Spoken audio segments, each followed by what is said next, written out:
Ladies and gentlemen, welcome. Today is my distinct pleasure to introduce a man who is recognized. The battle of evolution is only one skirmish in a much larger war. Science simply makes no use of the hypothesis of God. Ask yourself, what has intelligent design given us? Nothing. We cannot accept intelligent design as an alternative scientific theory. They will never accept that we have a better argument. They just pester us and they waste our time.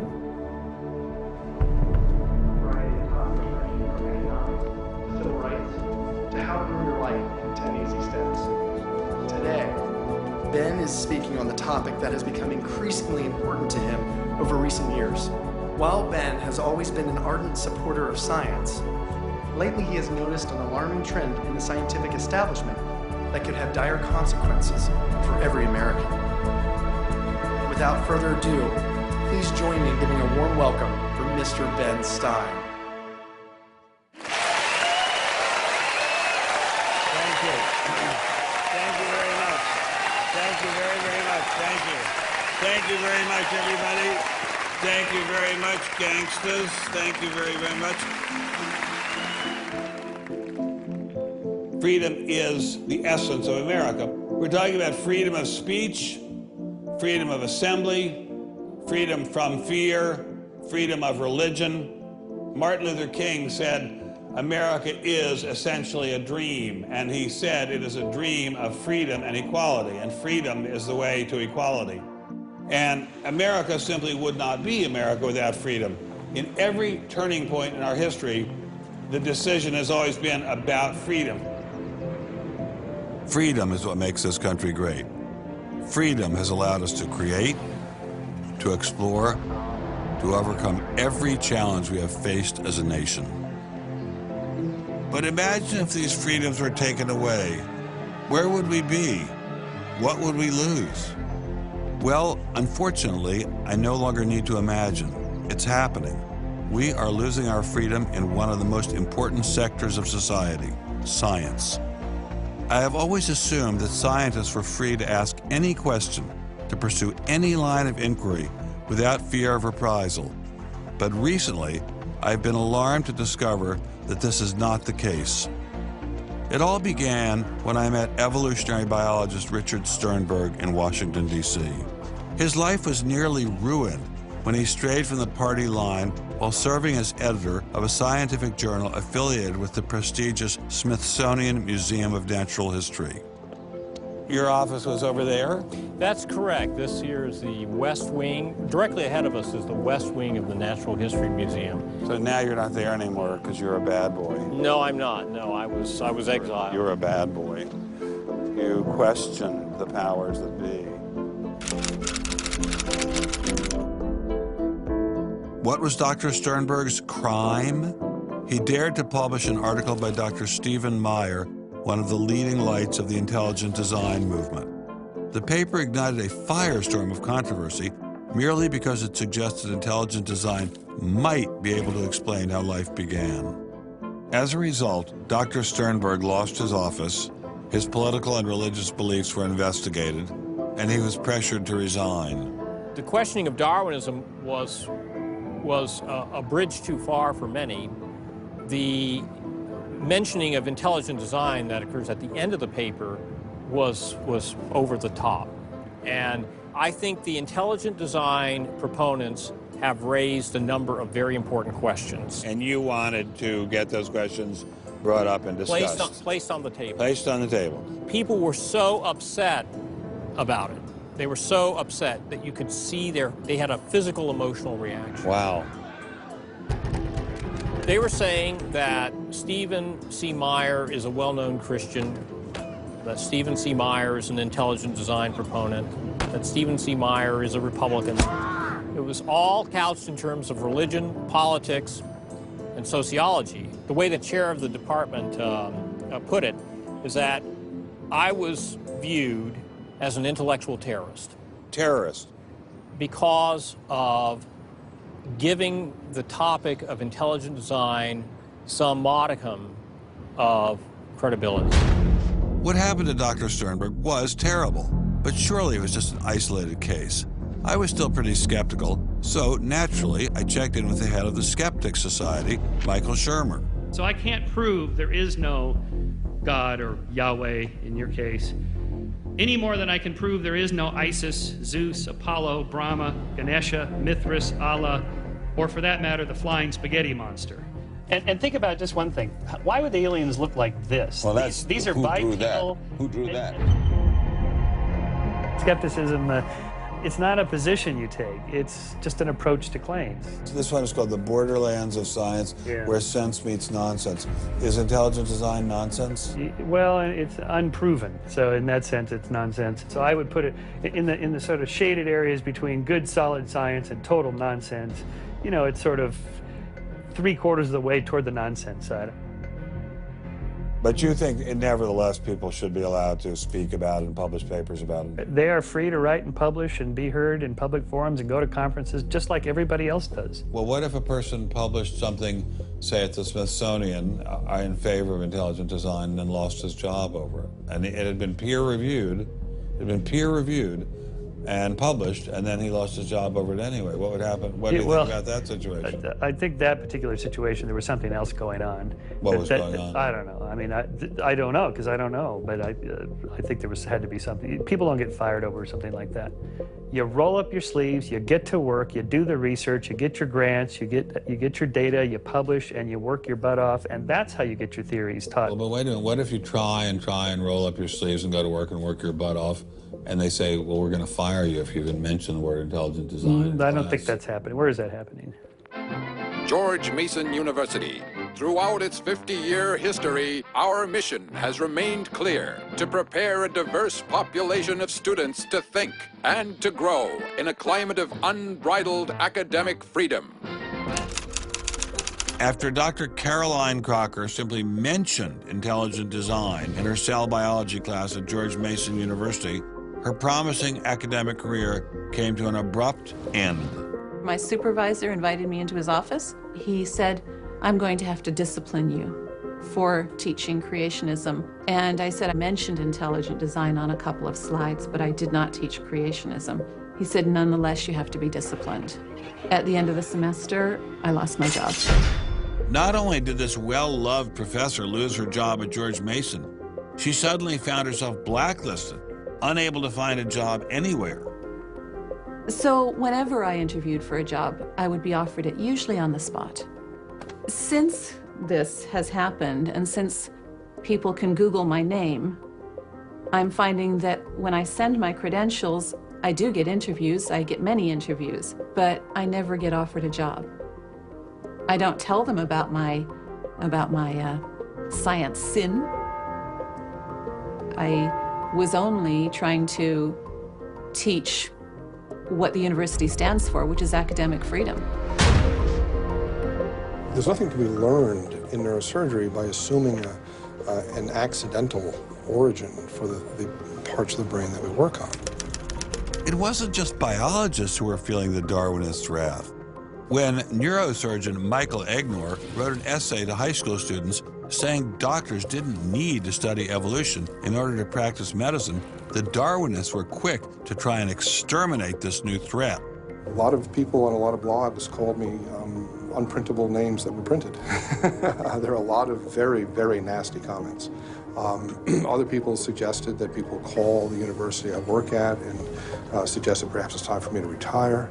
I realized when I kind of went public with my doubts about the adequacy of Darwin's theory that I would encounter criticism.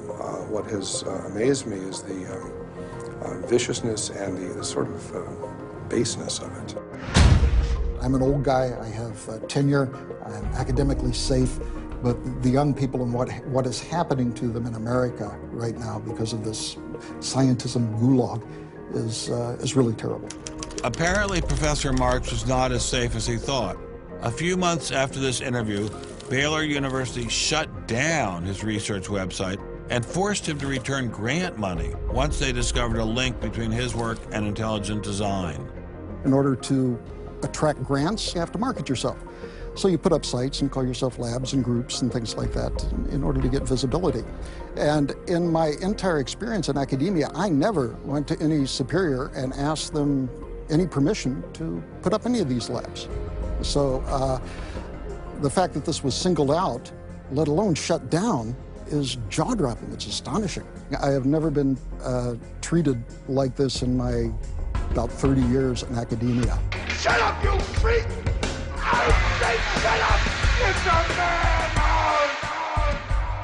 If you peel back the onion, I think that there is no doubt that the center of this is my work in what some would call intelligent design. People really get emotional about this. Whenever you say intelligent design in a room of academics, them's fighting words. Creationists. Astronomer Guillermo Gonzalez found himself in a fierce shootout with Iowa State University following the publication of his book, arguing that the universe is intelligently designed.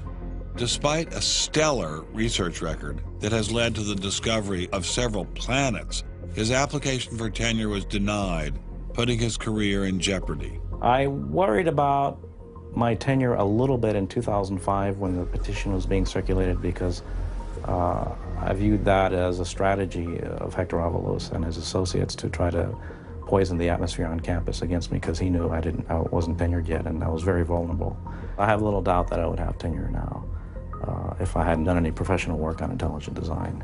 Dr. Gonzalez had this advice for scientists who might be thinking about following his example. If they value their careers, they should keep quiet about their intelligent design views. We know there are times and places to be quiet, and other times and places when we can make noise if we want to. Will you show us? Of course. Boys and girls, how would you like to show some of the ways we know of being quiet? It's the kind of thing where you just learn to keep your mouth shut.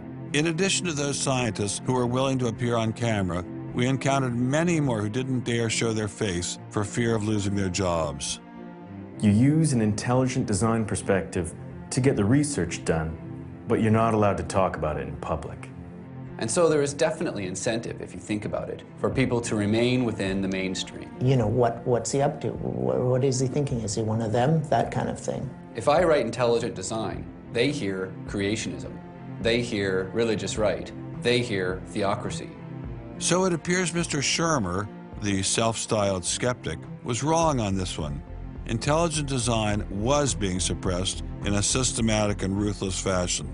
But maybe intelligent design should be suppressed. I didn't like what was happening to these scientists, but on the other hand, we don't want our kids being taught that the Earth is flat or that the Holocaust never happened. It was time to ask the scientific establishment, what was so bad about intelligent design? Intelligent design people are not genuine scientists. Intelligent design is a racket. It's just propaganda. The only intelligent thing about it is to have got people to call it that.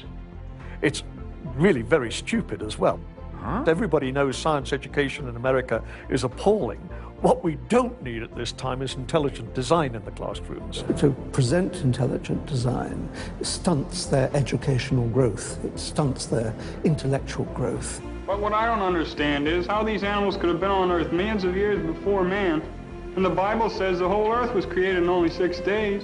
It wasn't just the educational aspects of intelligent design that had scientists concerned. Many suspected the movement masked a much larger agenda. Intelligent design is a set of excuses to squeeze creationism into the classrooms. Get intelligent design in the schools today, and we can have school prayers tomorrow. Any other complaints? Can you imagine anything more boring? The boredom attached to ID is supreme. It is so boring that I can't even bother to think about it much anymore. It's just utterly boring. Love is in the air, everywhere I look around. Love is in the air, every sight and every sound. Love was in the air, all right, but none of it was directed toward intelligent design. There seemed to be a lot to hate about ID, and nearly all of that hatred was focused on one place. The people from the Discovery Institute, the people who are doing the intelligent design, they're all varnish and no product. The Discovery Institute is a propaganda mill. It's an institution designed to suck in money from religious investors and turn it into a sanitized, somewhat secular version of the creation story to get it into the schools. If they have a way of understanding nature that's superior to the one that we all are making lots of discoveries using, great. Bring it on.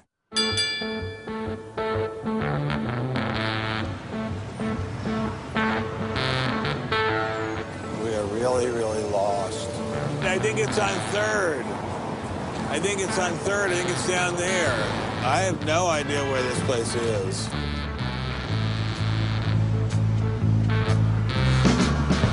I guess I'll just keep walking. Do you have any idea where the Discovery Institute is? Have you ever heard of that? Never heard of it. Okay, thank you. How are you, sir? Good, yourself? Good. Do you have any idea where the Discovery Institute is? Discovery Institute, not a clue. Discovery Institute. Thank you. It's very kind of you to offer. Welcome to Seattle. Thank you, sir. It's got to be this whole building. Yes, where is the Discovery Institute, please, sir? Discovery Institute on the 8th floor, suite 808. Okay, very good. Aha! Success at last. Aha! We found you. Are you Bruce Chapman? I am. How are you? I'm Ben Stein. Very kind of you to have me here. Well, I'm delighted to meet you. Can I look around and see your office? Absolutely. Do you just have this floor, or do you have several other floors as well? No, this is it. This is it? We've made an awful lot of trouble for being in such a small office. I thought it was going to be like the Pentagon. We're like the little boy that said the emperor has no clothes. And he didn't have a big organization either. When you go around and raise funds, your people are not saying to you, by the way, we're going to get all these scientists out of the classroom and put Christ back in the classroom.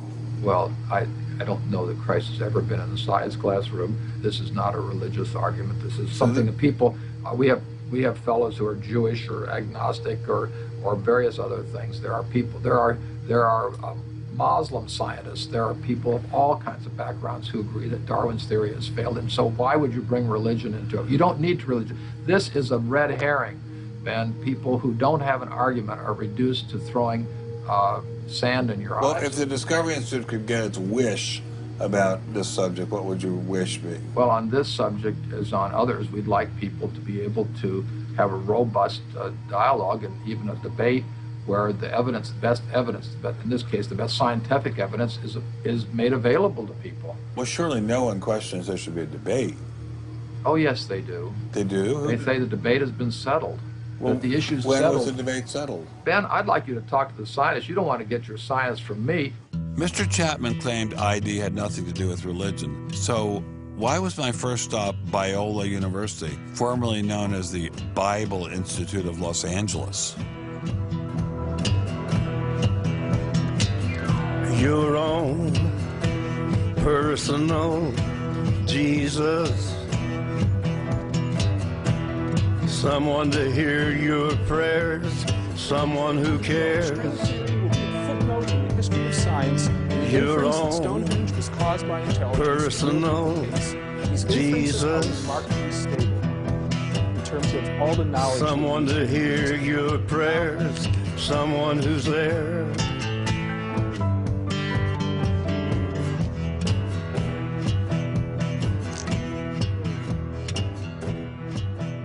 How much money have you ever gotten from Jerry Falwell? $0. How about Pat Robertson? 0. Are you a minister? No. Are you a priest? No. Pastor? No. Youth pastor? Oh, I did teach Sunday school once. Has this all been resolved? I mean, aren't we all Darwinists now? Except for a few cranks like you? Well, it's a funny thing that questions that aren't properly answered don't go away.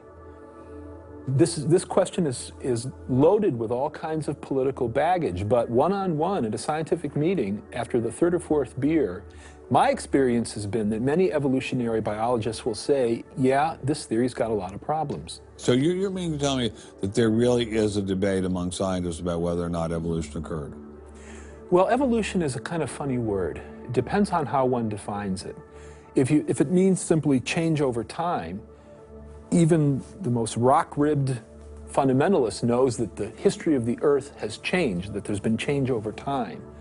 If you define evolution precisely, though, to mean the common descent of all life on Earth from a single ancestor via undirected mutation and natural selection, that's textbook definition of neo-Darwinism, biologists of the first rank have real questions. But the modern theory of intelligent design is just microwaved creationism. I don't think that's the case. Creationism, properly understood, begins with the Bible and says, how can I fit the Bible into the data of science? Intelligent design doesn't do that. Intelligent design is the study of patterns in nature that are best explained as a result of intelligence. So intelligent designers believe that God is the designer? Not necessarily.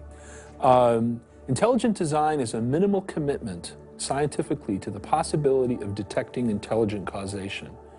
Dr. Nelson didn't sound like a crazy person, but I still suspected ID was nothing but reheated creationism. My next stop didn't seem like it was going to alleviate those fears. I didn't crawl out of the ocean, I didn't come from no monkey. Science tends to forget evolution's just a theory. They present it in the textbooks and on animal TV. Like it's fact, but tell me, were you there 12 million BC?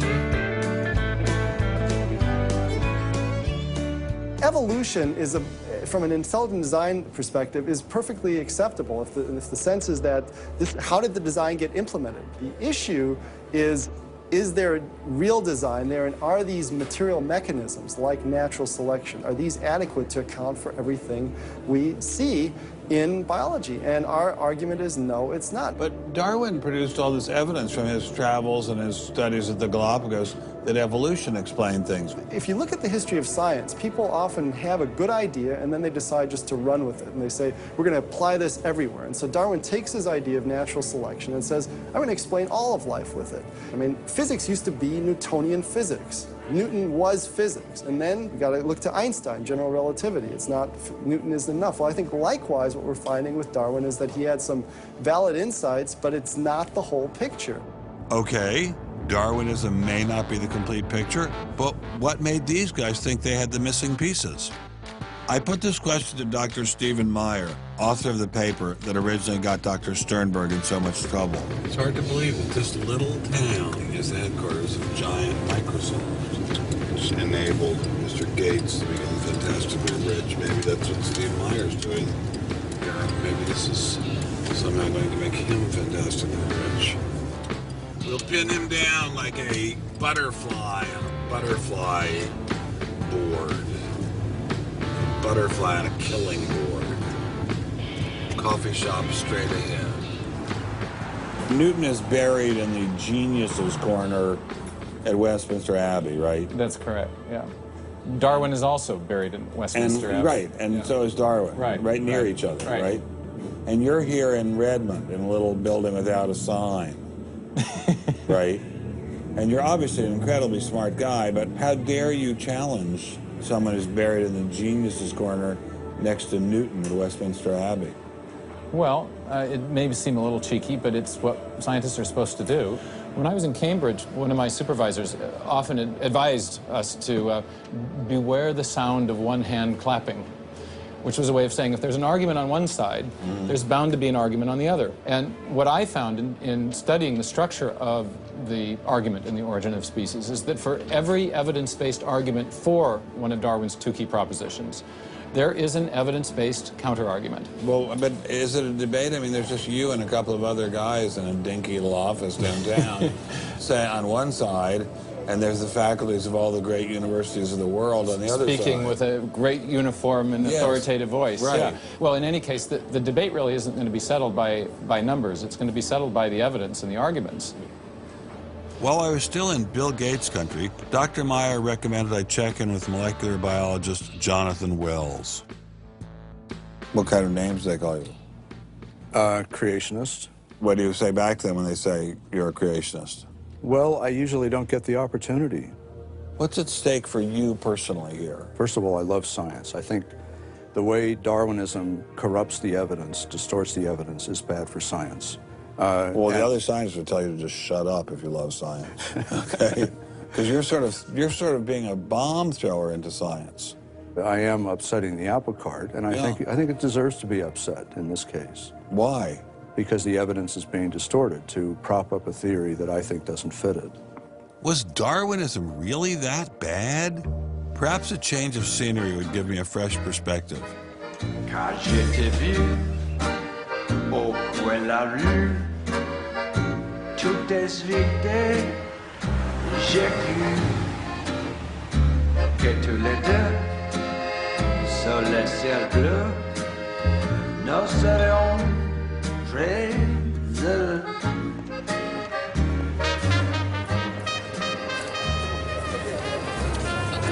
Mr. Berlinski, I assume? Mr. Stein. How are you, sir? So where are you from originally?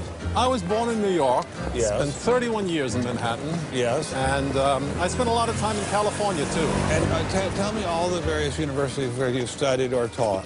No, I was at Princeton, then I had a professorship at Stanford, and then I left Stanford, and I taught at Rutgers. I left Rutgers, and I taught at the City College in New York. I left the City College of New York. I taught at the Baruch College. I taught at San Jose. What did you teach at Baruch College? Anything they wanted. Come on in. Thank you, monsieur. What an old building. Wow. It's the oldest in Paris. You're kidding. Merci, monsieur. Ah, je vous en prie, monsieur. Merci. Wow, this is fabulous. Let's put it this way. Before you can ask, is Darwinian theory correct or not, you have to ask the preliminary question, is it clear enough so that it could be correct? That's a very different question. One of my prevailing doctrines about Darwinian theory is, man, that thing is just a mess. It's like looking into a room full of smoke. Nothing in the theory is precisely, clearly, carefully defined or delineated. It lacks all of the rigor one expects from mathematical physics, and mathematical physics lacks all of the rigor one expects from mathematics. So we're talking about a gradual descent down the level of intelligibility until we reach evolutionary biology. We don't even know what a species is, for heaven's sakes. So his theory is smoke, but elegant smoke. There's a certain elegance to it, but you know, I think Einstein had the appropriate remark. He preferred to leave elegance to his tailor. A room full of smoke? That certainly wasn't what I was hearing from prominent Darwinists like Richard Dawkins. Evolution is a fact.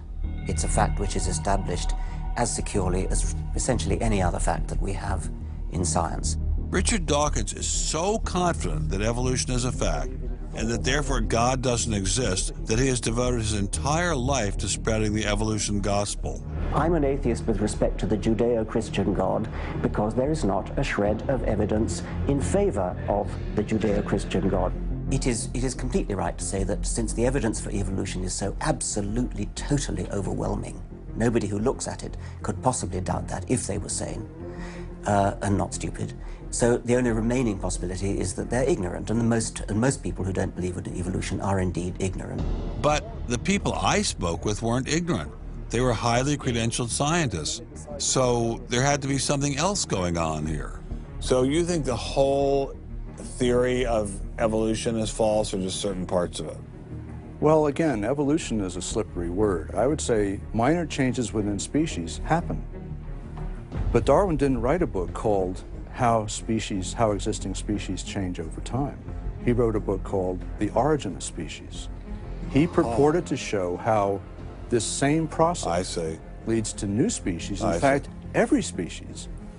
And the evidence for that grand claim is, in my opinion, almost totally lacking. How does Darwin or Darwinism say that life began? Well, he didn't know, and in fact, nobody knows. So Darwinism, strictly defined, starts after the origin of life and deals only with living things.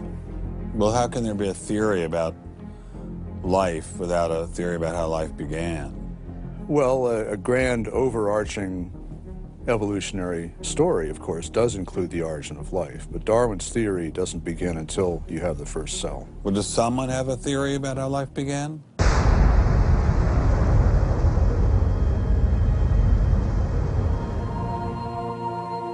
This is the story of a small planet in space called Earth. For a typical Darwinian explanation of how life originated, Dr. Wells directed me toward this documentary. The chemical elements essential for life, hydrogen, oxygen, carbon, and nitrogen, were now in place. What was needed was a way of combining them. Perhaps the energy came from lightning. Whatever it was. Excuse me? Whatever it was, energy managed to arrange these chemical ingredients in just the right way. Whatever it was? I was hoping for something a little more scientific. The most popular idea has been that life emerged spontaneously from primordial soup. In 1953, Stanley Miller mixed water, methane, ammonia, and hydrogen to simulate the early Earth's atmosphere. Then he ran electricity through it in an attempt to jumpstart life. It didn't work. While the initial results seemed promising, 50 years later, most serious scientists have abandoned this approach in favor of alternate theories. Prominent Darwinist Michael Roos attempted to explain one of them to me. He wasn't kidding. How did we get from an inorganic world to the world of the cell? Well, one popular theory is that it might have started off on the backs of crystals. My crystal ball. Molecules piggybacked on the back of crystals forming, and that this led to more and more complex. But of course, the nice thing about crystals is every now and then you get mistakes, mutations, and that this opens the way for natural selection. But at one point there was not a living thing, and then there was a living thing. How did that happen? Well, this is I've just told you. And I don't see any reason why you shouldn't go from very simple to more and more complex to more and more complex. I don't either, but I don't know how you get from mud to a living cell. That's my question. Yes, well, I've told you. I think it's on the back try of one more crystals. time. On the backs of crystals. On the backs of crystals is at least one hypothesis, yes. So that's your theory, and you think that is more likely and less far-fetched than intelligent design? I think it is. I wouldn't put Ben Stein's money on Dr. Roos's joyriding crystals, but it did make me wonder, what were the chances of life arising on its own? It's been speculated that probably there would have to be a minimum of about 250 proteins to provide minimal life function. If that's really true, then I think it's almost inconceivable that life could have happened in some simple step-by-step way. Okay, so the simplest form of life requires at least 250 proteins to function. What's so difficult about that?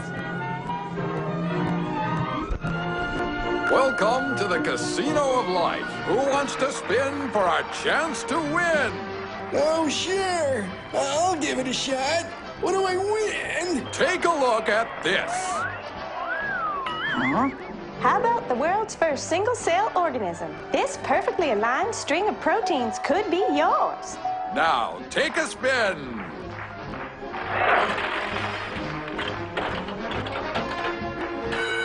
I won! Tina, tell him how many times he needs to do that to win the prize. 250. That's right, folks, and all in the correct order. But that's impossible. We've heard that before, haven't we, Richard? Come on, Mother Nature, do your thing. You stupid machine! I hate you!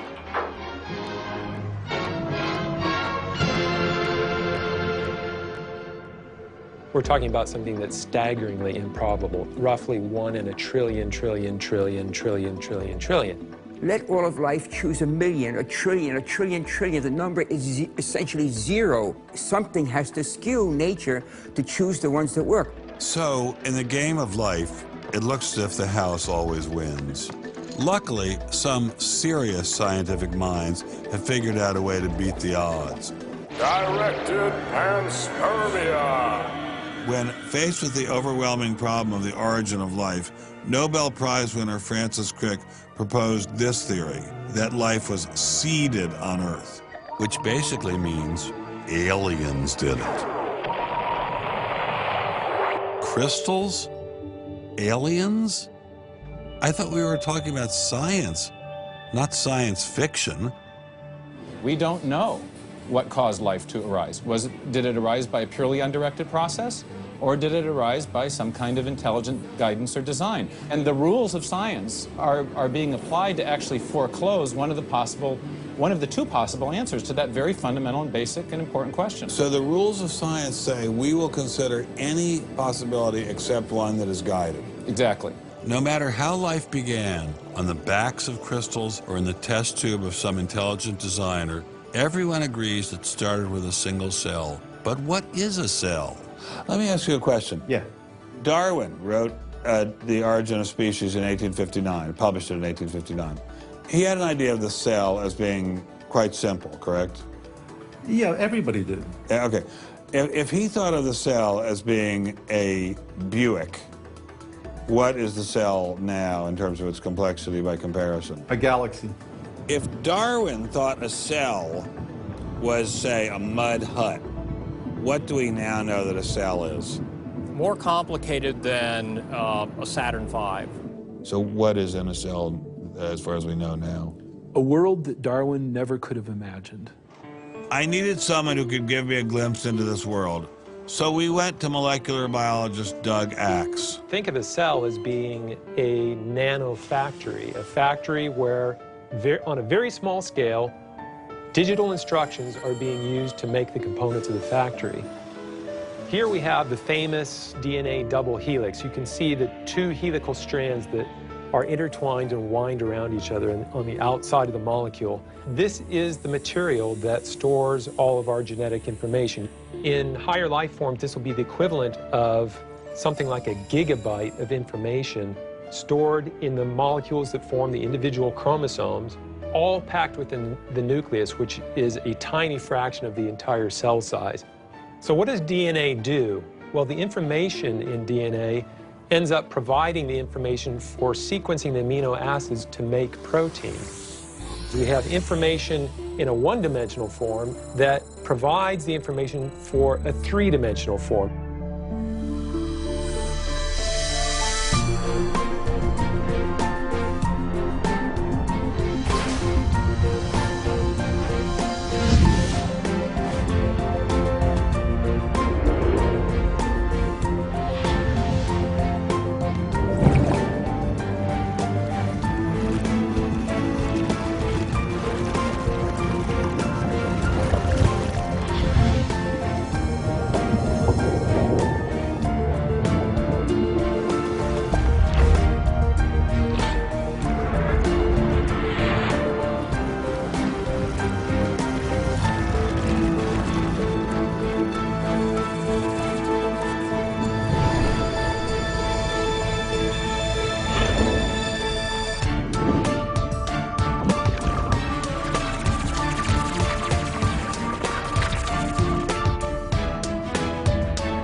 I'm finally just beginning to grasp the complexity of the cell.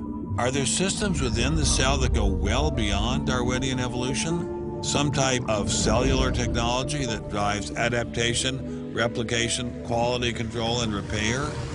What if these new mechanisms have massive design implications? Well, I say, so be it. The cell really is like nothing we've ever seen in the physical world.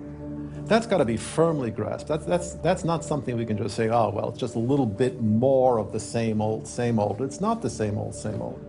We are finding is that there's information that's in the cell that cannot be accounted for in terms of these undirected material causes. So It has to be. And so there's some other, so it has to be an information source. So one of the key questions faced by modern biology is, where do you get information from?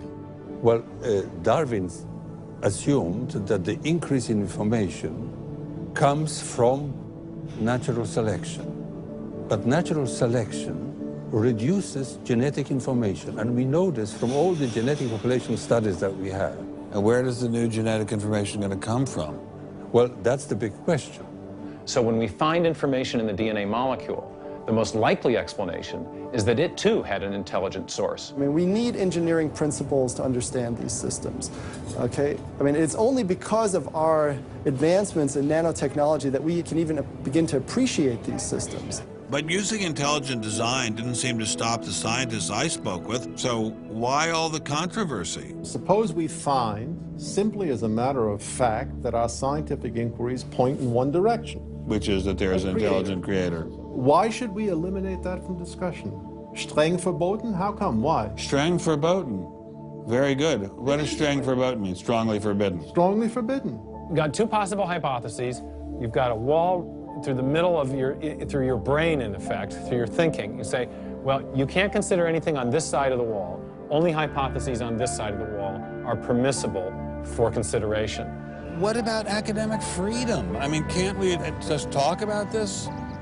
Their reply is that science is not a democratic process. Oh, really? And that there is a consensus view. But wait a minute, we are to subscribe to the wait a second, view. but Darwin challenged the consensus view, and that's how we got Darwinism.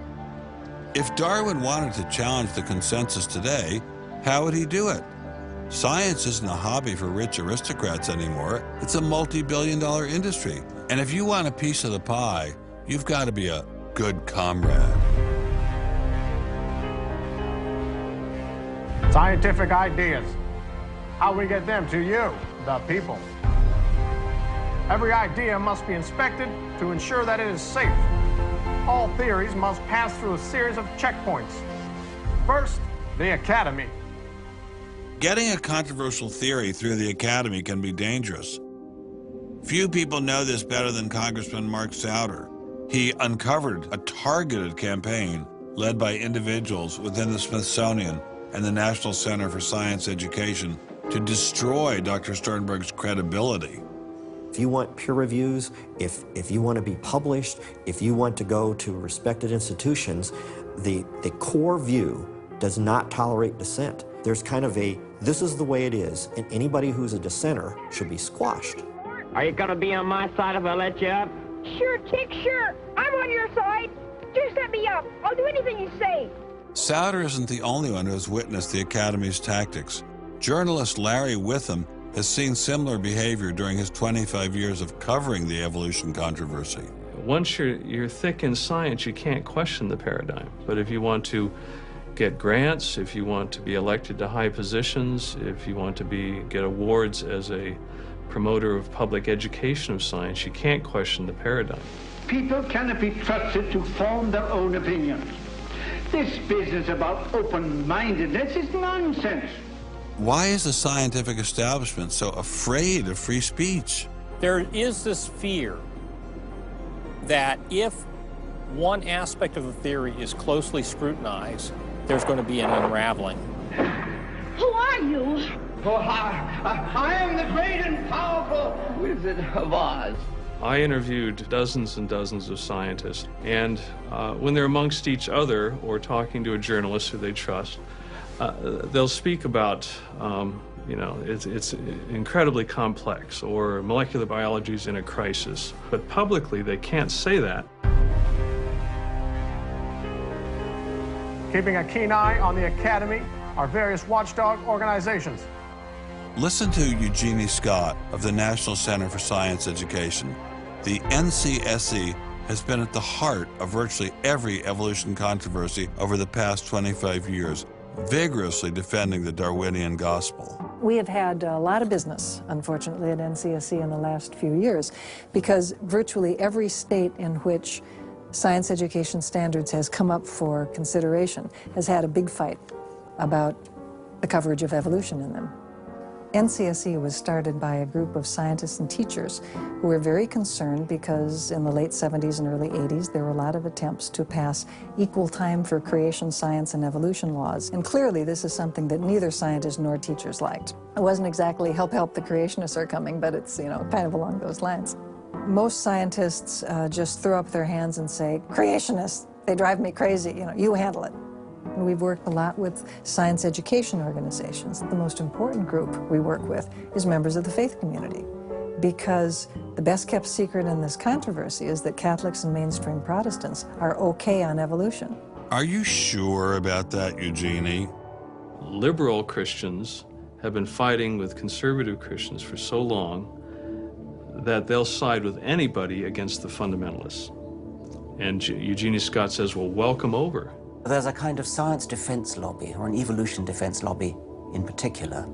They are mostly atheists, but they are desperately wanting to be friendly to mainstream, sensible religious people. And the way you do that is to tell them that there's no incompatibility between science and religion. But is there really an incompatibility?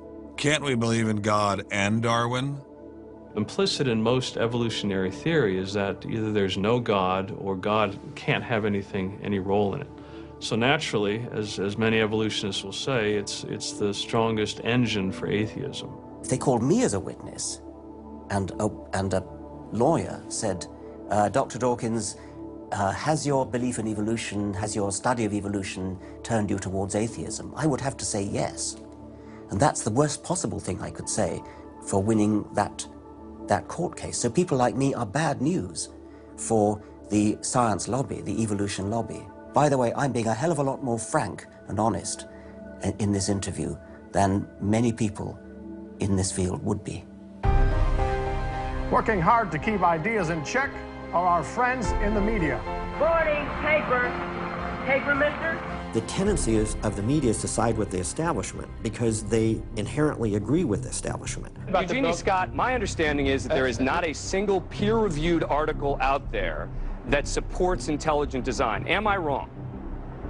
You are not wrong. You are correct. I believe that we get coverage, but we always get coverage like we're the outsider, not like it's an even debate. But instead of merely reporting news, he analyzes it, often expressing his personal opinions. We constantly deal with reporters who refuse even to report the correct definition of intelligent design. They, over and over again, talk about life is so complex, God must have done it. Just admit it, it's religion. Very simple. You just can't, it's religion. It's a wanton distortion of our position. Study desk. I've got a hot story here. You can look at Associated Press stories, and the same sentence will appear in those stories for 10 years. Intelligent design says that life is too complex. It's called a boilerplate. And the reporter never reports anymore or gets any new ways to say it, so the public understanding never advances. But what happens if a reporter decides to take a more balanced approach to intelligent design? There might be remarkable pressure on that reporter not to side against the evolutionists. I thought I told you to kill that story. Few reporters have learned this better than author and journalist Pamela Winnick. When she refused to take sides in an article she wrote about intelligent design, the Darwinists found a new favorite target. Number one, I wasn't Christian, I was Jewish. Number two, I wasn't religious. Number three, I was not taking a position in favor of creationism. I was writing about intelligent design, and it didn't matter. After I wrote that one piece, everything I wrote on the subject was scrutinized. There were hate letters coming into the newspaper. If you give any credence to it whatsoever, which means just writing about it, you are just finished as a journalist. Other journalists we spoke with told similar stories, but didn't dare appear on camera. And now, the presses are ready to roll. When all other checkpoints fail, there is always the courts.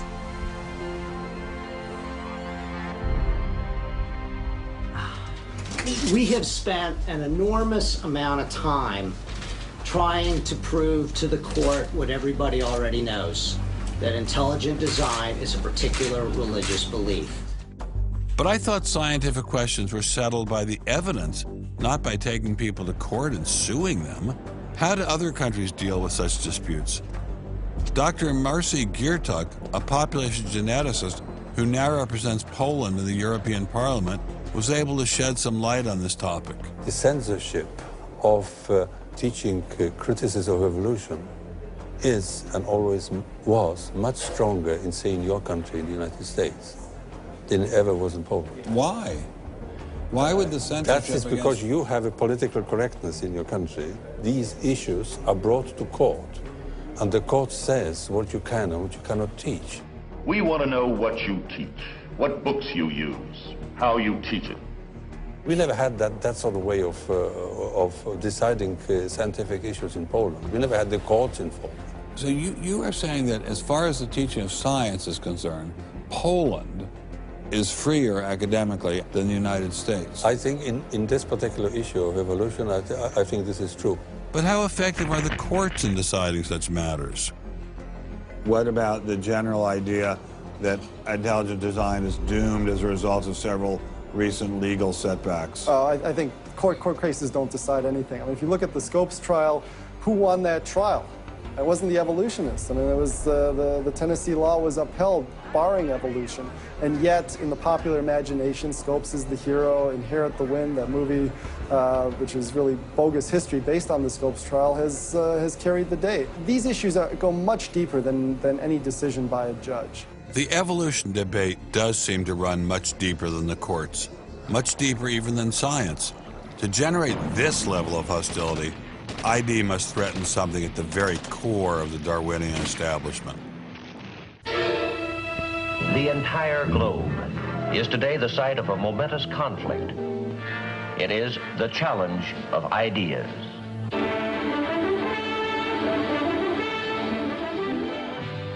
I'm Edward R. Murrow. For a little while, I would like to review with you the great conflict of our times, one which demands and must get the attention and the involvement of each one of us. This conflict over the principles of evolution has become a religious war. It really is no longer about scientific investigation. It is total competition with an antagonist who is putting into it everything within his capability. The situation has reached a point where many of evolution's top apologists have switched from defending Darwinism to attacking religion in what they see as a bid to stamp out intelligent design at the source. Richard Dawkins is the best example of this. His recent book, The God Delusion, has sold over 1 million copies worldwide. The God Delusion is my long-expected, long-worked-on, full-frontal attack on religion. To me, science is about trying to explain existence, and religion is about trying to explain existence. It's just that religion gets the wrong answer. But is Dawkins correct? Are science and religion really at war? For an appraisal of this continuing and protracted conflict, we can go to a reporter who has watched the growing conflict with the perception of a trained military observer. Oxford professor Alistair McGrath, author of The Dawkins Delusion, seemed like the ideal person to answer my question. Richard Dawkins has a charming and very, I think, interesting view of the relationship between science and religion. They're at war with each other, and in the end, one's got to win, and it's going to be science. It's a very naive view. It's based on a complete historical misrepresentation of the way science and religion have interacted. Dawkins seems to think that a scientific description is an anti-religious argument. Describing how something happens scientifically somehow explains it away. It doesn't. But the questions of purpose, intentionality, the question why, still remain there on the table. And I think it was just a catastrophic mistake to have someone like Dawkins address himself to profound issues of theology, the existence of God, the nature of life. He hasn't committed himself to disciplined study in any relevant area of inquiry. He's a crummy philosopher. He doesn't have the rudimentary skills to meticulously assess his own arguments. Genius guy, though. Very smart guy. A little bit of a reptile, but a very smart guy. The opposing point of view in this conflict rests on a fundamentally different vision of man. If you have two distinguished scientists, and in fact you can range many more on each side, as you know, saying exactly opposite things, that's telling me that the conflict is not between science and belief in God. Otherwise, you'd expect all scientists to be atheists. But it's a worldview conflict. It's between scientists who have different worldviews. You've got two competing explanations of the evidence. One says design, one says undirected processes. Both of them have larger philosophical or religious or anti-religious implications. So you can't say that one of those two theories is scientific and the other is unscientific simply because they have implications. Both have implications. People who tell you, for example, that science tells you all you need to know about the world, or that science tells you that religion is all wrong, or science tells you there is no God, those people aren't telling you scientific things. They are saying metaphysical things, and they have to defend their positions for metaphysical reasons. What is being presented to the public is, first comes the science, and then comes the worldview. I would want to argue that that may not be the case, that it may actually be the other way around, that the worldview comes first and is influencing the interpretation of science. My deep regret is some people are so deeply entrenched in their own worldviews that they will simply not countenance alternatives. I'm actually a person of the left. I'm not even a particularly religious person. I think of myself as a kind of humanist. And I think it's sending a very bad message to religious people who are interested in science, that in some sense, in order to do science credibly, they have to leave their religious beliefs at the door. The founders of early modern science, Sir Isaac Newton, Robert Boyle, Johannes Kepler, Galileo, most of these early scientists all not only believed in God, but they thought their belief in God actually made it easier to do science. You can be religiously motivated and you can do good science. And they have more often gone together than not gone together. Admitting our biases is the best way towards rational discussion, which I would welcome. Rational debate is a nice thought, but it's nearly impossible in the current climate. I'd seen the chilling effect that this unquestioning devotion to Darwinism has had on science, but were there other consequences? No gods, no life after death, no ultimate foundation for ethics, no ultimate meaning in life, and no human free will are all deeply connected to an evolutionary perspective. You're here today and you're gone tomorrow, and that's all there is to it. Dr. Will Provine, professor of the history of biology at Cornell University, gave us another disturbing glimpse into where Darwinism can lead. Oh, I was a Christian, but I never heard anything about evolution because it was illegal to teach it in Tennessee. Dr. Provine's first biology professor changed all that. He started talking about evolution as if it had no design in it whatsoever. And I came up to him and I said, "You've left out the most important part." And he said, "If you feel the same way at the end of one quarter, I want you to stand up in front of the students in this class and tell them this deep lack in evolution." And I read that book so carefully, and I could find no sign of there being any design whatsoever in evolution. And I immediately began to doubt the existence of a deity.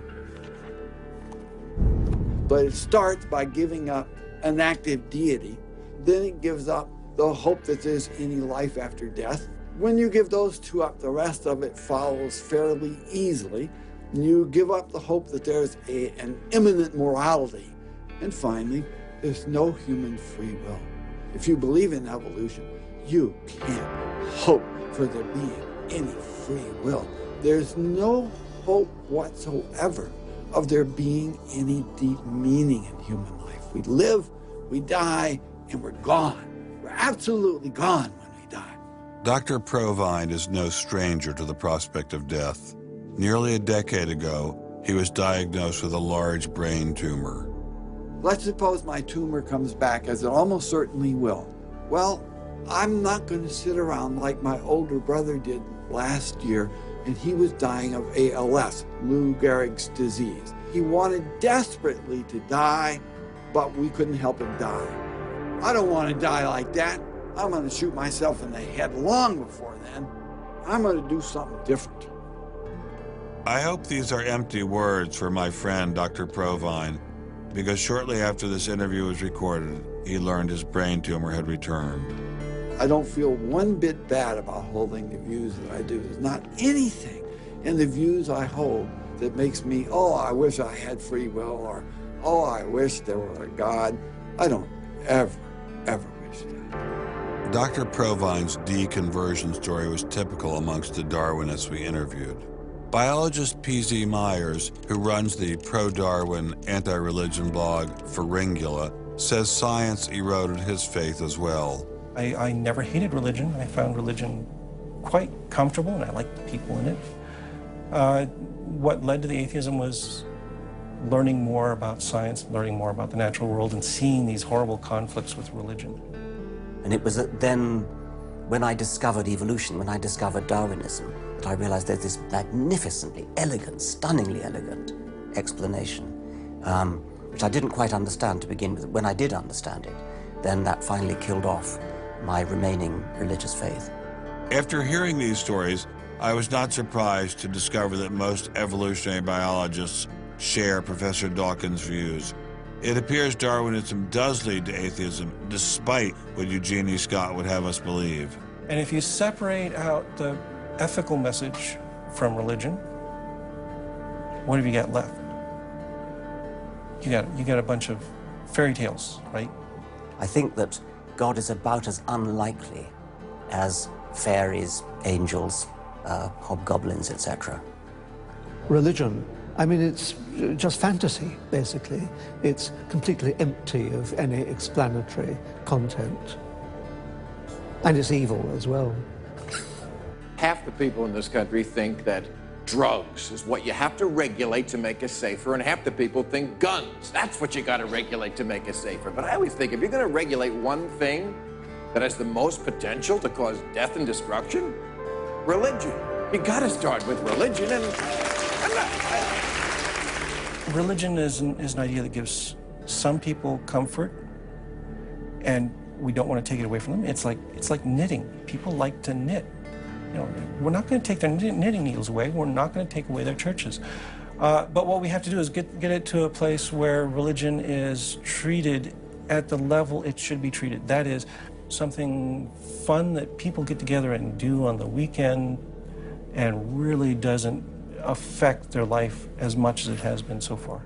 So, what would the world look like if Dr. Myers got his wish? Greater science literacy, which is going to lead to the erosion of religion. And then we'll get this nice positive feedback mechanism going, where as religion slowly fades away, we get more and more science to replace it.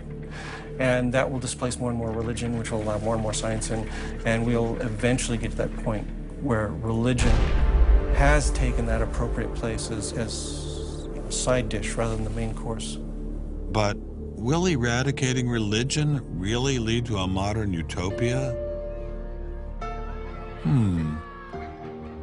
Let me try to imagine that, and let's let history be our guide.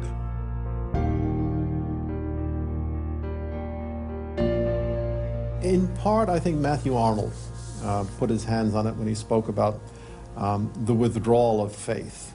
There is a connection between a society that has at least a minimal commitment to certain kinds of transcendental values and what human beings permit themselves to do one to the other. That got me thinking, what other societies have used Darwinism to trump all other authorities, including religion? As a Jew, my mind leapt to one regime in particular. The connection between Hitler and Darwin is, of course, historically a difficult connection because they were separated by a good many years. One was English, one was German. Nonetheless, if you open Mein Kampf and read it, especially if you can read it in German, The correspondence between Darwinian ideas and Nazi ideas just leaps from the page. Of course, you have to add every historical caution. Not everyone who read Darwin became a Nazi. Obviously not. No one is making that case. Darwinism is not a sufficient condition for a phenomenon like Nazism, but I think it's certainly a necessary one. This was a connection I had to explore personally.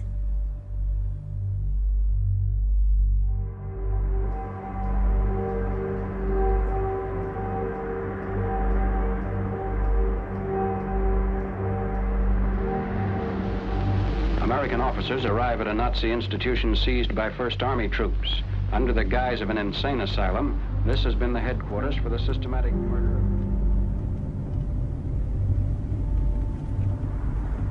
So what is this place?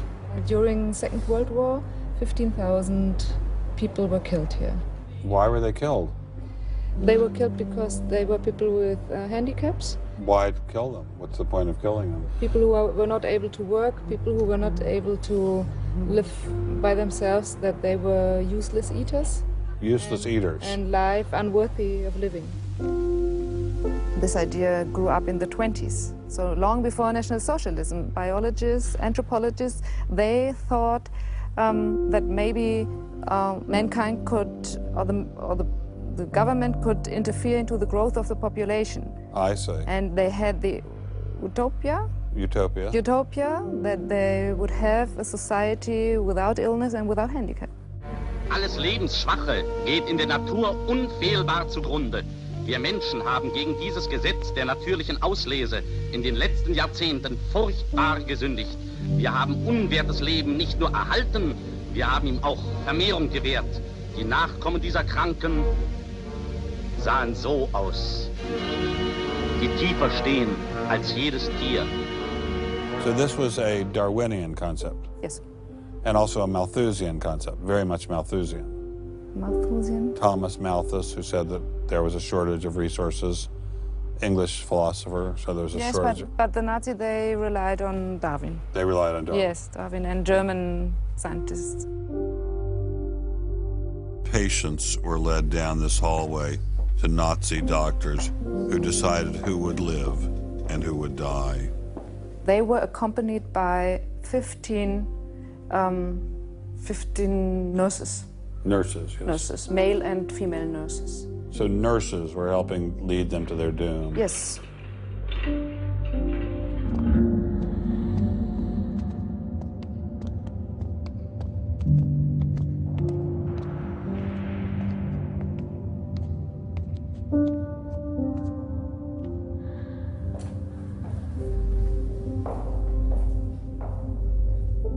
So were the prisoners told they were taking a shower? Yes, they were taking a shower, and here was 1 or 2 showers.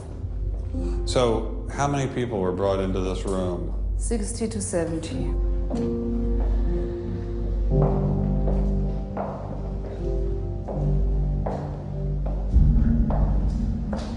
So what is this? This is the dissection table. Do you ever think to yourself, the sane ones were the ones lying here having their brains removed? The insane one was Dr. Gorgas and all the other people No, did? no, I don't think that, because I think those people who killed here, they were very sane, because they had their purposes. They had purposes? Yes. I don't think they were insane.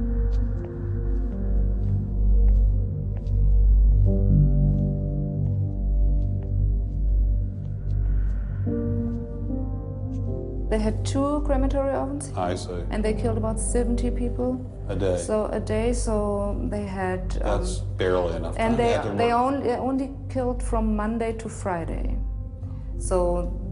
Because the people who were doing the killing needed to have the weekend off. If you met Dr. Gorgas today, what would you say to him? I don't know. I don't think that it's my role to tell him something. It's difficult to describe how it felt to walk through such a haunting place, to know that these cold stone and tile walls were the last things the victims of Hadamar ever saw. I wanted to explore this connection further, so I met with the author of From Darwin to Hitler, Dr. Richard Weikart. Hitler and many of the physicians that carried out this program were very fanatical Darwinists, and particularly they wanted to apply Darwinism to society. Was wir uns unter der deutschen Jugend der Zukunft wünschen, ist etwas anderes, als was die Vergangenheit sich gewünscht hat. Wir müssen einen neuen Menschen, auf das unser Volk nicht an den typischen Degenerationserscheinungen dieser neuen Zeit runde geht. Many of these people in the 19-teens, 1920s who were putting forward some of these ideas about racism were considered the leading scientists. These were Darwinists who were taken seriously by fellow academics.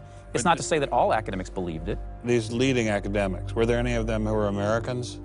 There were plenty of Americans who were saying similar kinds of things. Not only were Americans saying such things, they were pioneers in this fledgling science known as eugenics. They thought they could help evolution along by sterilizing the so-called feeble-minded and prohibiting them from getting married. Physicians who are aware of the history of 20th century American medicine harbor some bad feelings towards Darwinists because of eugenics. And the eugenics, which was an attempt to breed human beings, it was the darkest chapter of American medicine ever. There were 50,000 people involuntarily sterilized because they were deemed unfit to breed, basically. Eugenics isn't just history. The spirit of the movement lives on today. Margaret Sanger was the head of Planned Parenthood. She was very fanatical in her promotion of eugenics. In fact, Planned Parenthood was all about birth control for the impoverished and lower classes to try to help improve the species.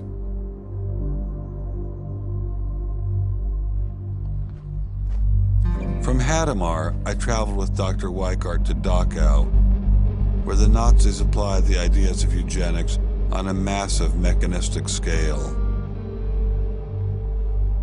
When it was a fully functioning concentration camp, and what was the purpose of it? I mean, part of it was to repress political enemies.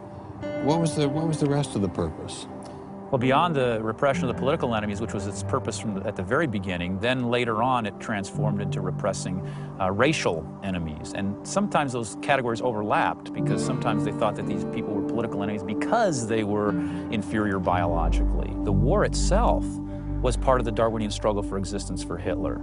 And he saw the extermination of the Jews as one of those fronts to this warfare going on as this Darwinian struggle for existence. Would you say that Hitler was insane? No, I wouldn't say he was insane. I think he had imbibed some very, very wrong ideas. And in fact, I think he took the logic of them in certain ways that brought him to take very radical solutions for them. Would you say he was evil? Oh, I'd definitely say he was evil. Is there such a thing as evil? Oh, I think there is. And is there such a thing as good? Oh, definitely. And evil can sometimes be rationalized as science. Oh, sure. And evil can sometimes be when it's rationalized as science, and I think when it's rationalized in this particular way in particular, I think Hitler thought he was doing good. He thought he was doing good? Oh, I think so. He thought he was benefiting humanity by driving evolution forward and creating a better humanity.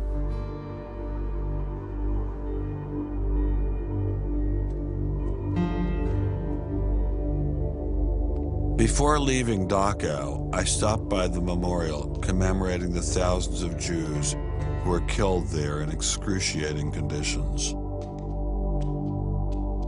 I know that Darwinism does not automatically equate to Nazism. But if Darwinism inspired and justified such horrific events in the past, could it be used to rationalize similar initiatives today? There's a good German expression, so fängt es immer ein. I mean, it always begins in the same way. Something to remember in the context of United States discussions of euthanasia and abortion. It always begins in the same way. There seems to be an excellent argument for getting rid of useless people by killing them. or at least it seems excellent to the people advancing the argument. It's a love affair with death, and the euthanasia and this movement going on, which I find appalling. And the idea is that immediately rid our society of anybody who might be a drain, and think of people in economic terms. And I think that's where some of the Darwin fits in. Actually, it's just a devaluing of human life. First of all, if you take seriously that evolution has to do with the transition of life forms, and that life and death are just natural processes, then one gets to be liberal about abortion and euthanasia. All of those kinds of ideas seem to me follow very naturally from a Darwinian perspective, a deprivileging of human beings, basically. And I think that people who want to endorse Darwinism have to sort of take this kind of viewpoint very seriously. And when we see an elite, and it is an elite that controls essentially all the research money in science, saying there is no such thing as moral truth, science will not be related to religion. I mean, it's essentially official policy of the National Academy of Science that religion and science will not be related. I mean, hey, that cuts off a lot of debate, doesn't it? What's going to happen if this doesn't change? Well, I think we're watching it happen, aren't we? I needed time to think, so I traveled to the birthplace of this idea.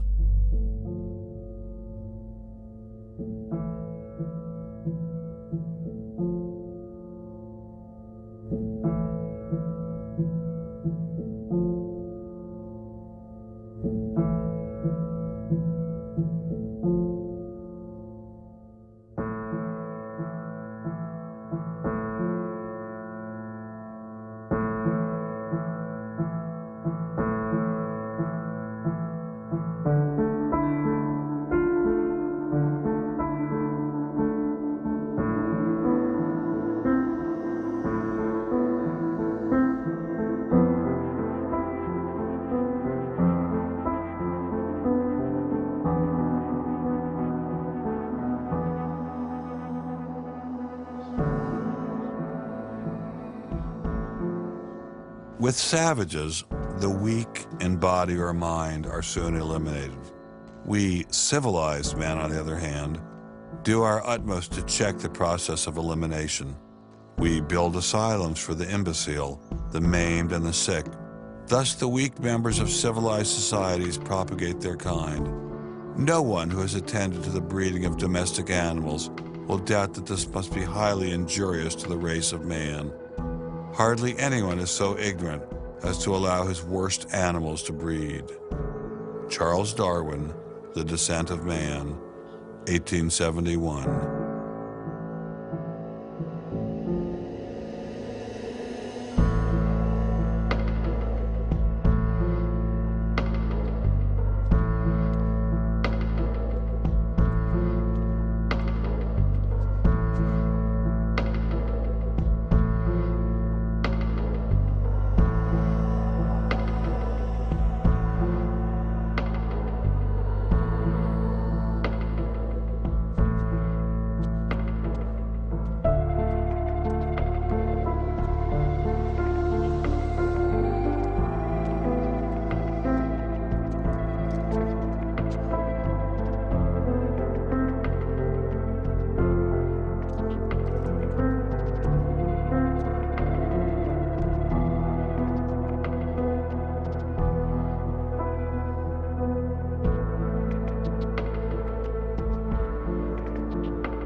Throughout the Cold War in Germany, there was this wall erected to keep ideas out.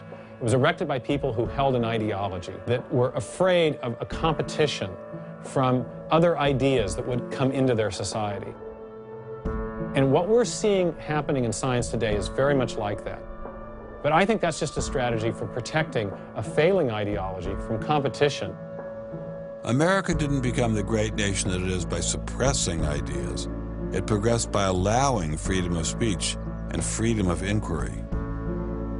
Thomas Jefferson got it right when he wrote, "We hold these truths to be self-evident, that all men are created equal, that they are endowed by their Creator with certain unalienable rights, that among these are life, liberty, and the pursuit of happiness."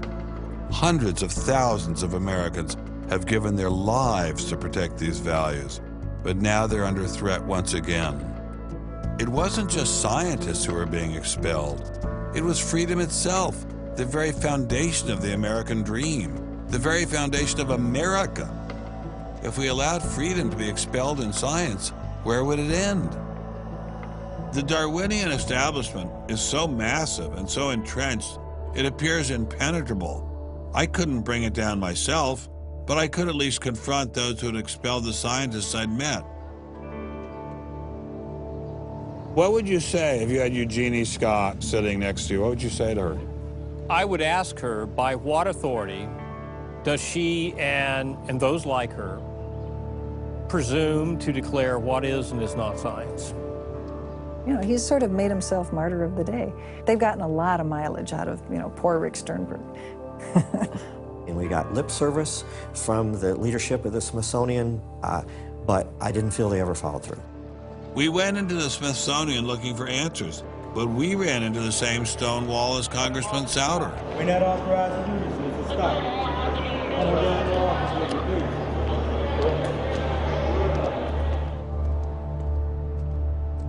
please. He said, nonetheless, you have to be disciplined, and I lost my job. We did get an interview with a spokesman from George Mason, but it was impossible to knock him off his script. Her contract was not renewed. It was simply not renewing her contract, which she's satisfied. Her contract was not renewed, had nothing to do with the controversy of that topic of intelligent design. I have never been treated like this in my about 30 years in academia.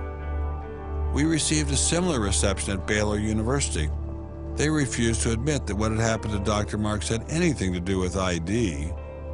Certainly the conversations I've had, this has not, the intelligent design situation has not been the thrust of the conversation. I mean, it's a procedural issue, and that's the way we dealt with it. Funny, that's not how Dean Kelly put things in his original email to Dr. Marks.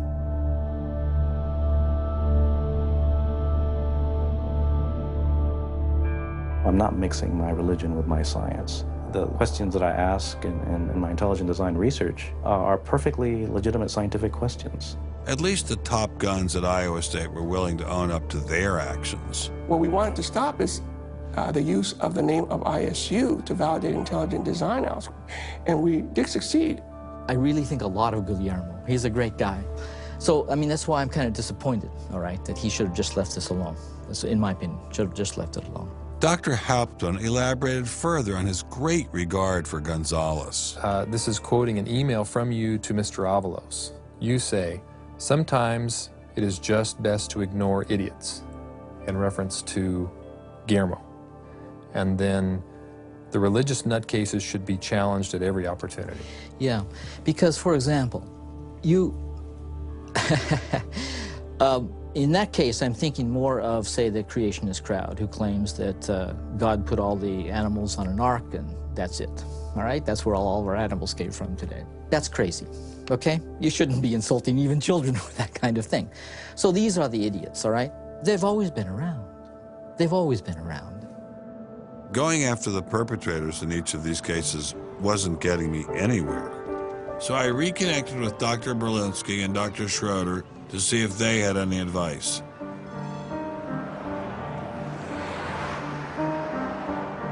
There's a boundary to what science will accept right now. I think the parallel is exactly this wall coming down. Ask any Berliner on from the east side what it meant to have the wall come down. If it is possible to make a break in the wall that will allow academia to ask these fundamental questions that exist and allow them in the science classrooms as well. It'd be nice to see the scientific establishment lose some of its prestige and power. It'd be nice to see other questions being opened up. Above all, it'd be nice to have a real spirit of self-criticism penetrating the sciences. What can I do to bring down the wall? Is there anything I can do? Make it apparent to the world that a wall exists. There are vast numbers of persons who talk about academic freedom. And there is academic freedom as long as you're on the correct side of the wall. But if you're on the wrong side of the wall, as we mentioned a few moments ago, you lose tenure, and that's a given. I took Dr. Schroeder's words to heart. Obviously, I couldn't take down the wall myself, but I could confront one of its modern architects.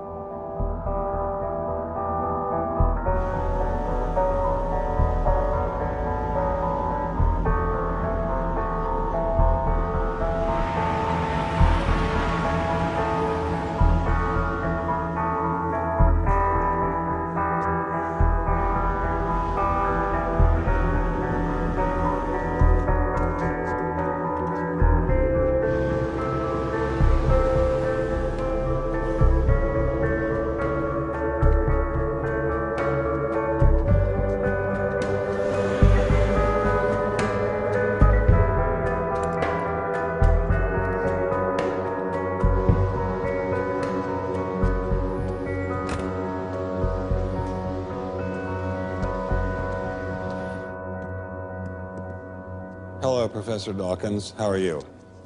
I'm Ben Stein. I'm so sorry to keep you waiting. How are you? Fine, thank you. You have written that God is a psychotic delinquent invented by mad, deluded people. No, I didn't say quite that. I said something rather better than that. Oh, well, please tell us what you said. Please tell us what you said. Well, I would have to read it from the book. No, please. The God of the Old Testament is arguably the most unpleasant character in all fiction. Jealous and proud of it, a petty, unjust, unforgiving control freak, a vindictive, bloodthirsty ethnic cleanser, a misogynistic, homophobic, racist, infanticidal, genocidal, filicidal, pestilential, megalomaniacal, sadomasochistic, capriciously malevolent bully. So that's what you think of God? Yeah. How about if people believed in a God of infinite lovingness and kindness and forgiveness and generosity, sort of like the modern day God? Why spoil it for them?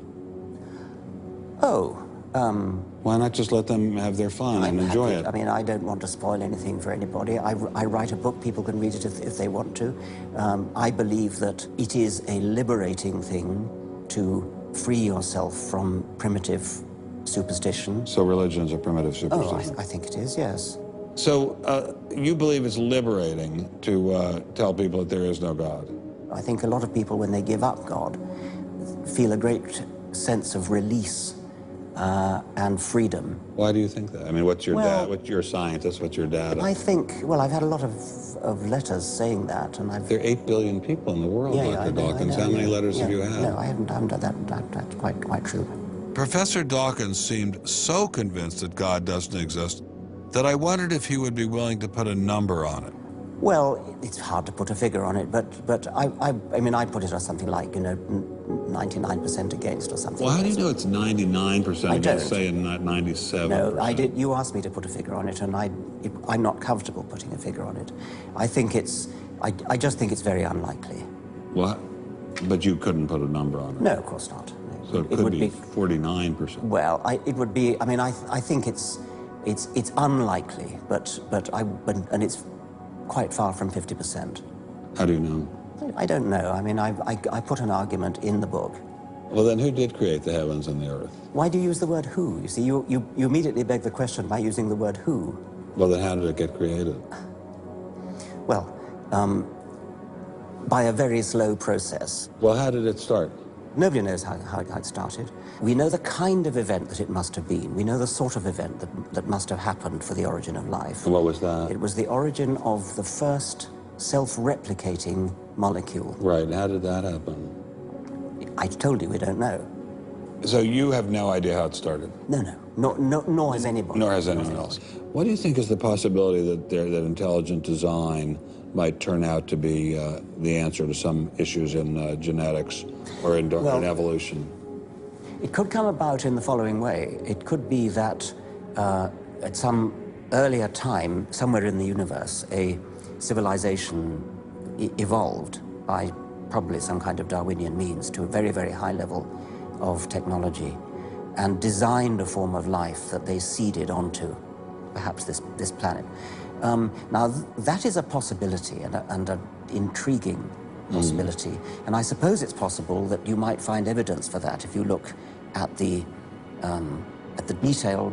details of biochemistry, molecular biology. You might find a signature of some sort of designer. Wait a second. Richard Dawkins thought intelligent design might be a legitimate pursuit? And that designer could well be a higher intelligence from elsewhere in the universe. Well, but that higher intelligence would itself have had to have come about by some explicable or ultimately explicable process. It couldn't have just jumped into existence spontaneously. That's the point. So Professor Dawkins was not against intelligent design, just certain types of designers, such as God. So the Hebrew God, the God of the Old Testament, he doesn't exist in your view? Certainly. I mean, that would be a very unpleasant prospect. And the Holy Trinity of the New Testament, nothing like that. Do you believe in any of the Hindu gods? Like Vishnu? How can you ask such a question? You don't, right? How could I? I mean, why would I, given that I don't believe in any others? You don't believe in the Muslim God? No. I mean, why do you even need to ask? Well, I just wanted to be sure. So you don't believe in any God anywhere? Any God anywhere would be completely incompatible with anything that I've said. I assume. Yeah. I just wanted to make sure. You don't believe in any God anywhere? No. What if after you died you ran into God? He said, what have you been doing, Richard? I mean, what have you been doing? I've been trying to be nice to you. Yeah. I gave you a multi-million-dollar paycheck over and over again with your book, and look what you did. Bertrand Russell had that point put to him, and he said something like, "Sir, why did you take such pains to hide yourself?" But if the intelligent design people are right, God isn't hidden. We may even be able to encounter God through science, if we have the freedom to go there. What could be more intriguing than that?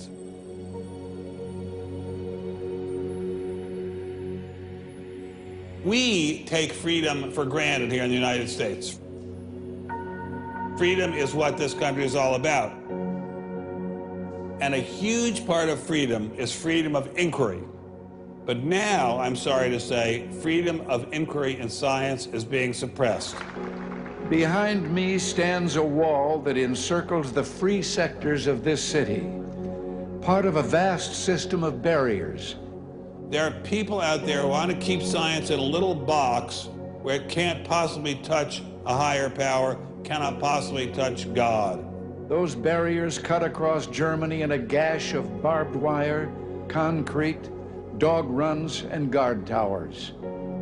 If you believe in God, and you believe that there is an intrinsic order in the universe, and you believe that it's the role of science to try to pursue and understand better that order, you will be ostracized.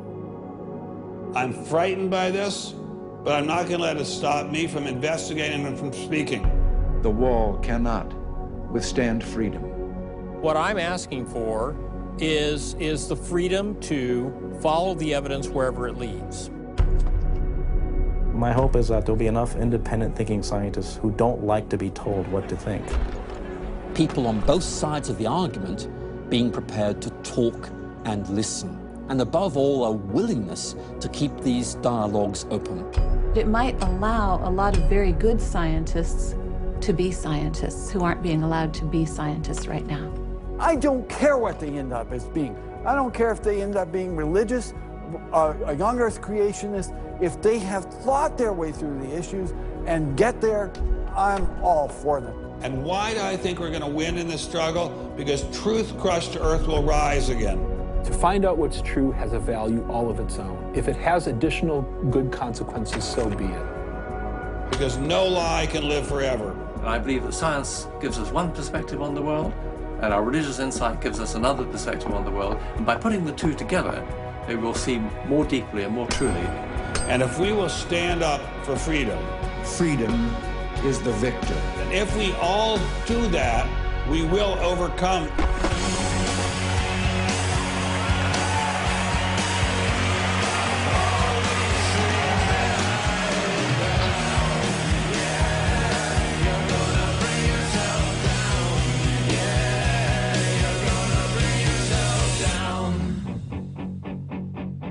I've taken a first step by speaking out on this issue. But if the wall is to come down, we all have to do our part. Some of you will pay a heavy price for speaking out. You may even lose your job. I guarantee you'll get hate email. But if you don't get involved, will anyone be left to carry on this struggle? Anyone? Anyone?